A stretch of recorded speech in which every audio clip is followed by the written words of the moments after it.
most important thing for every single believer should be the propagation of the gospel of Jesus Christ. There's nothing more important than that. There's nothing more important than the spreading of the gospel. When you look around, no matter where you are, no matter who you run into, you're finding opportunities to share the gospel of Jesus Christ with others. You know, Jesus told His disciples, He said, I'm going to make you fishers of men. They were all fishermen, the ones that He chose for the most part. Many of them were fishermen. That was their profession. They would go out into the deeps of the waters and they would bring in countless numbers of fish. That's how they provided for their family. But when Jesus called them, He called them from being fishermen to be fishers of men. Meaning this, it is their goal to learn from Jesus, to do what He did, to emulate what He did, and that is to tell others about who Jesus Christ is. You see, that's what we do here at Crossfire. That's what we do here in all of the different aspects of Crossfire, whether it be Monday Night Fire, whether it be Crossfire International Youth Conference, whether it be in these daily video blogs. It's our goal, it's our responsibility to tell others, no matter where they are, no matter who they are, about Jesus Christ. You know, Jesus said in John chapter 4, verse 35, He said, "Say not ye, that there are yet 4 months and then comes the harvest." Now listen to these words. He said, "Behold, I say unto you, lift up your eyes." All you've got to do is just look up. No matter where you are, just look around where you may be. Then He says, "Look on the fields, for they are white already unto harvest." Ladies and gentlemen, as a Christian, we should all be soul winners. That's what we are. That's who we are. We shouldn't keep this to ourselves. Everything that Jesus Christ has done for us, how He has saved us, and many of us have testimonies that are some of the most phenomenal testimonies that one could ever hear. Saved out of drugs and alcohol, saved out of pornography, saved out of witchcraft, saved out of a life of sin, or others never really knowing a lifestyle like that, but being saved at a young age. Whomever it may be, our responsibility is to get this gospel message out. All we've got to do is look up. But you may say, you know, Pastor Gabe, I don't know what it is. I don't know how to witness. The best thing to do to witness is to tell others what Jesus Christ has done for you. That and that alone must be our priority. Our priority is not about getting rich. Our priority is not about becoming famous. Our priority should be to tell others about who Jesus is, about what He's done. I want to encourage you here today, as we have started this brand new year, be a soul winner. Be a soul winner. Tell others, whomever you may be around, it's like what Jesus said, look up, look around. The fields are white and ready into harvest. No matter where you go, no matter where you look, you're going to find someone that doesn't know Jesus. Let me ask you this. The people that are around you, do you think they know what the future holds for them? Do you think they know the ups and downs that life will give them? Do you think they know where they're going to spend eternity? Just a few years ago, I had the opportunity to preach a funeral for a 15-year-old young man. You know, it was one of the saddest things I've ever had to do. As I sat there and as I was speaking to a church full of people, a 15-year-old laying in a casket. To me, I look at a 15-year-old and I see someone that is full of life, full of energy, full of a desire to live. And yet here he is in a casket. It shouldn't be that way. It shouldn't be the fact that he's sitting here in a casket, lifeless.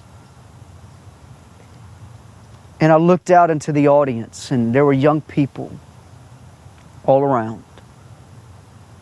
Of course, I did not know who they were, and this was the first funeral that I've ever had to conduct. I remember asking the Lord, what do you want me to say? And He told me exactly what to say, and I only spoke for about 10 minutes, but then I closed with an altar call. I didn't plan on doing that, but I felt the Spirit of the Lord tell me to do it. And when I gave that altar call that day, as I sat there and stood in front of that casket, I watched as young people would line up, and they would line up from one end of that church to the next, heads bowed, and I led them in the sinner's prayer. Do I know if they meant it? I don't know. But I do know this, we're not guaranteed tomorrow. When you look around to your fellow students, those on the job, your co-workers, your family members, do they know where they will spend eternity? If they're unsure, then it's up to us to tell them about Jesus. It's up to us to explain the gospel of Jesus Christ. Be a soul winner. Be a fisher of men. Do what you can to tell others about the good things that Jesus Christ has done. I want to repeat it one more time. Look around. The fields are white unto harvest. Lift up your eyes. All you've got to do is look somewhere, and you'll find people that don't know Jesus. And we shouldn't keep it to ourselves. But it should be our responsibility to tell others about who Jesus is. That's what we're doing here at Crossfire every single week. When we gather together on our Wednesday night services, and they're broadcasted over television all around the world, this is our opportunity to tell people about Jesus Christ. This is what we're doing at SBN each and every single day, 24 hours a day, 7 days a week. That's what we're doing. We're telling people about Jesus. It's not my responsibility to be world famous. It's my responsibility to be a soul winner. And I want to challenge you today. Be a soul winner.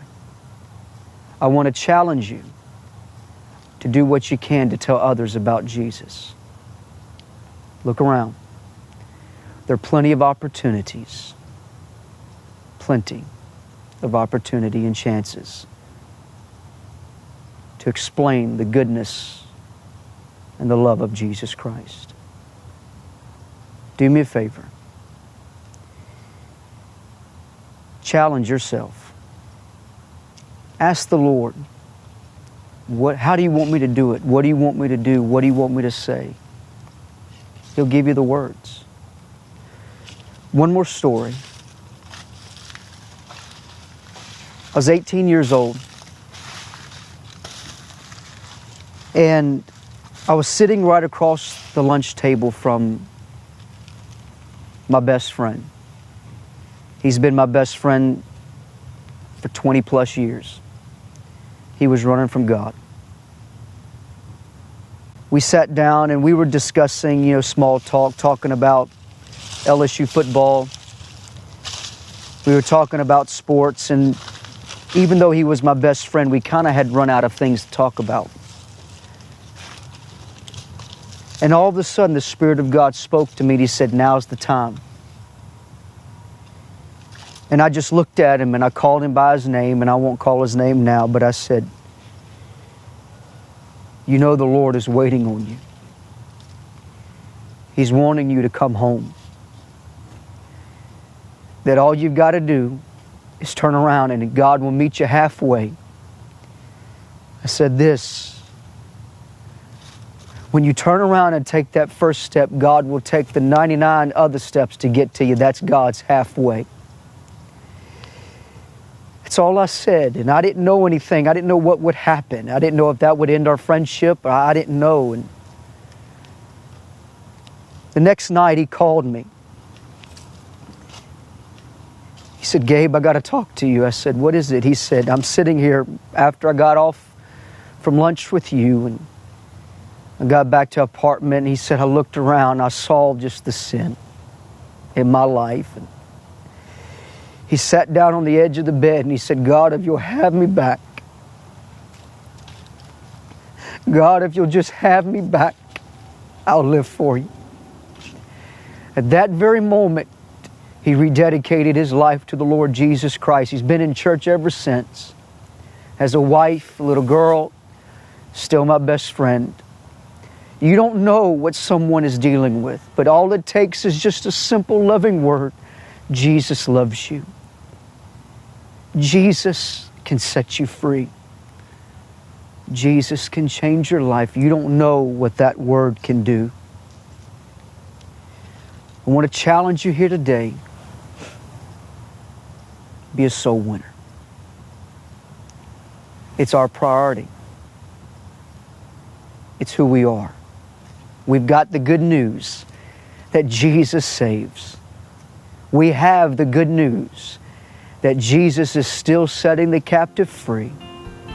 If you've got good news, you want to share it with the world. Well, guess what? Go tell the world